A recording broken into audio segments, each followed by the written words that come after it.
जन स्वराज से आज हमारे साथ शंभू राय जी जुड़ रहे हैं। बातचीत का सिलसिला इनसे शुरू करेंगे, उससे पहले बहुत बहुत स्वागत। धन्यवाद आपको। 11 तारीख को प्रशांत किशोर जी हथुआ में आ रहे हैं, क्या कुछ कार्यक्रम रखें? बदलाव यात्रा चल रही है, बिहार बदलाव यात्रा, उसी क्रम में हथुआ में आ रहे हैं और ये निश्चित रूप से उन्होंने हथुआ को जो चुना है और हमारे ज़िले के नेतृत्व ने जो चुना है वो उसको मैं धन्यवाद और बधाई देता हूँ, क्योंकि प्रजातंत्र और लोकतंत्र में हथुआ तो राज रहा है ना।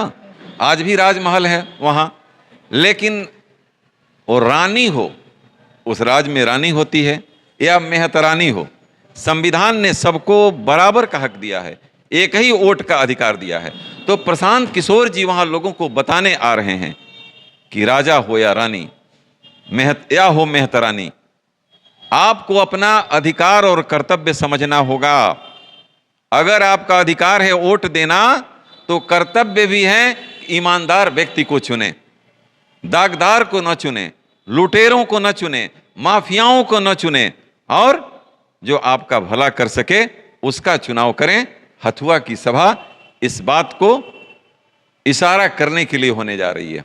कितने लोगों की संख्या वहाँ पे जुटने वाली है? संख्या की बात हम क्या करें, अंदाज लगाना मुश्किल होगा। रोज तो संख्या बढ़ती ही जा रही है, इसलिए हमें नहीं समझ में आ रहा है कि कितनी संख्या मैं आपको बता दूं। 30,000 बताऊं कि 50,000 बताऊं? लेकिन इस पे आरोप भी लग रहा है कि यहाँ पे भोजपुरी कलाकारों को बुला के भीड़ इकट्ठा किया जा रहा है। अरे यार, ऐसा मेरे मंच पर कहीं नाच गान नहीं होता है। और भोजपुरी माई के भाषा, माई के उपहार, होके पढ़ाई मिले मान्यता, मान ले सरकार। ये जितने लोग यहाँ बैठे हुए हैं, चाहे प्रशांत हो या और कोई भी हो इस इलाके का, तो पैदा होता है तो उसकी माँ की सबसे पहली आवाज़ अगर बच्चे के कान में जाती है तो भोजपुरी में जाला।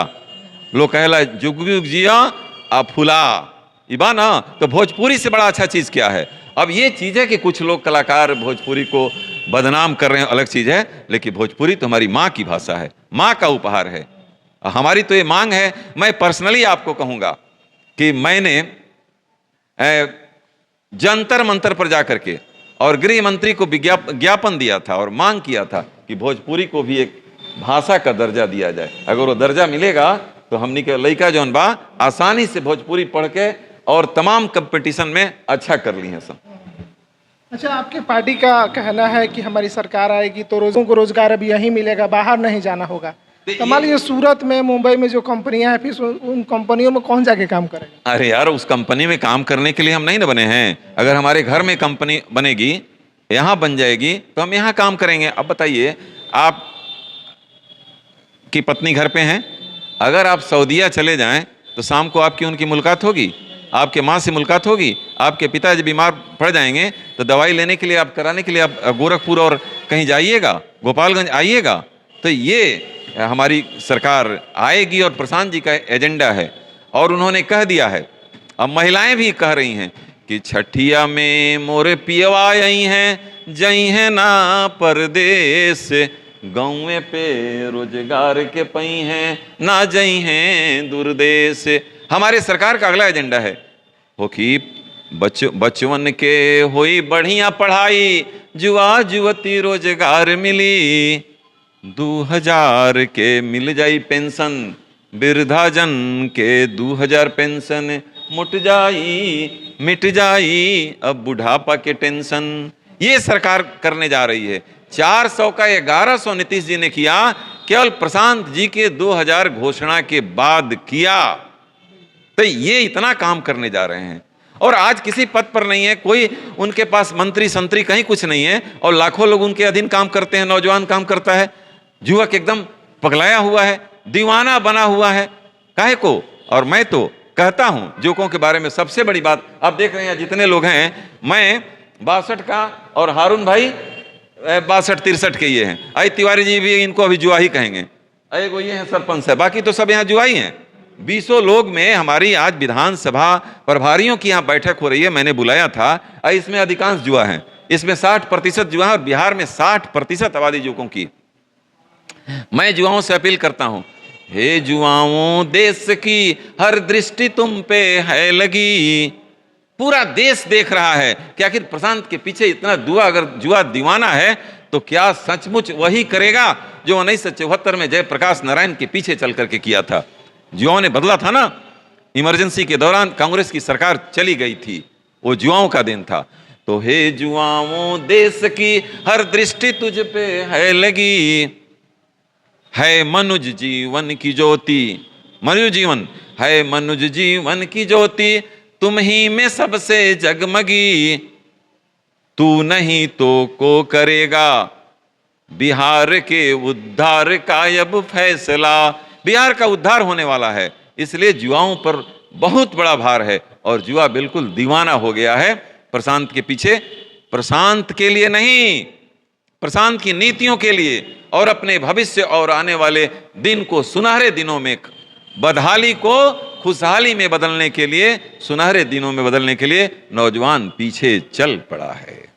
इतना समय बीत गया, मतलब देखा जा रहा है, लेकिन अभी तक यहाँ पे कोई बड़ा इंडस्ट्री हब बिहार में नहीं हुआ। कौन जिम्मेदार है? जिम्मेदार तो इसकी पूर्ववर्ती सरकारें हैं। लालू जी के राज में भी इंडस्ट्री था। आप कहेंगे कौन सा इंडस्ट्री था? अपहरण उद्योग था ना। का कोई बड़ा व्यापारी छपरा या गोपालगंज या पटना का हिम्मत करता था? बेतिया का रहने वाला जंगल दस्युओं के चलते शाम को किवारे बंद हो जाया करती थी और भाग जाते थे लोग, बनारस और कहाँ बंबई भाग जाते थे। नीतीश जी अगर चाहते, एनडीए की सरकार में इतना दिन रहे और प्रधानमंत्री अगर चाह दे कि यहाँ उद्योग लगे तो क्या नहीं होगा। लेकिन यहाँ को उन्होंने क्या बना लिया है? यहाँ क्या बना लिया है? मजदूरों का हब बना दिया है और रोजगार का हब गुजरात बना हुआ है। तो फिर ये दोषी तो नेता हैं। आज भी जब भी पर्व आता है स्पेशल ट्रेनें चला दी जाती हैं लोगों के आने जाने के लिए। ये तो लोग, ट्रेन चलेगी तो भाड़ा मिलेगा। अब ये मैं नहीं आज कहूंगा कि ट्रेनें बंद कर दी जाएं, ट्रेनें तो चलेंगी ही, अच्छी बात है ट्रेन चल जाती है। लेकिन खराब बात यह है कि हमारे लोग मजबूरी में जाकर के वहां काम करते हैं। ट्रेनों के परिचालन पर मेरा उंगली नहीं उठ रहा है, सरकारों का वो काम है चलाना, लेकिन उनको यहीं रोजगार मिलेगा तो काहे को उड़ीसा जाएंगे? नहीं जाएंगे। काहे को दौलताबाद दिल्ली जाएगा? वो यहीं रहेगा, यहाँ रोजगार पाएगा, मियाँ बीबी साथ रहेंगे, बच्चे साथ रहेंगे। अब बताइए कि अगर ऑनलाइन बात होती है रात को सऊदिया से, आपकी बीबी से बात जगी रहती है, वो कब उनके फोन आई, माई ए बतियोलू हो, तो यहाँ रहने के बाद वो दिक्कत नहीं ना आएगा। तो इसलिए यहाँ रोजगार जरूरी है। बाकी अंत में जाते जाते तमाम दर्शकों से क्या अपील है? दर्शकों के से क्या अपील करना है? मुझे तो यही करना है, प्रशांत किशोर दीवाना पागल बन करके बिहार के बदहाली को खुशहाली में बदलने के लिए, रोजगार को लाने के लिए, बच्चों की शिक्षा के लिए जो निकल पड़े हैं। और घर वालों को थोड़े अच्छा लगता होगा, बीवी थोड़े चाहती है कि मेरे पतिदेव घर बार छोड़ करके बाहर रहें, माँ बाप थोड़े चाहता है कि लड़का एकदम इस स्थिति में रहे, लेकिन वो उस पागल हैं समाज को बदलने के लिए। तो प्रशांत की नीतियों पर चलें लोग, बिहार में बदलाव हो और स्कूल के बस्ते पर लोग वोट करें। मैं यहाँ जिले से नहीं पूरे प्रदेश से अपील करूँगा कि ये करेंगे, निज़ाम बदलेगा तभी व्यवस्था बदलेगी और आएंगे तो निश्चित रूप से बदलेगी।